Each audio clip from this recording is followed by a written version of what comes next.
যে ভাইরা খেজুর অবশেষে পেকে গেছে। সৌদি আরবের খেজুরের মৌসুম চলে আসছে। খেজুর অলরেডি পাকা ধরেছে। এখানে প্রচুর খেজুর, রাস্তার পাশে গাছ, সাগরের পরে খেজুর পাকার সময় হয়ে গেছে। খেজুর না, আমি ভয়কে ছাড়ি না, ভালো হয় না। ভালো হয় নাকি? আপনার আম গাছের ভিডিওটা ভালোই হয়েছিল। আম গাছের ভিডিও তুমিও দেখছো? দেখছি না।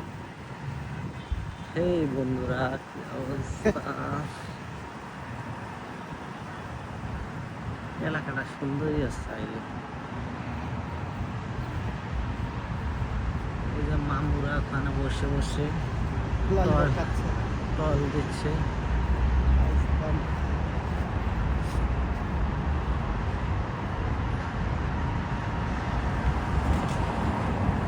ভিতরে একটা ভিডিও বানাতে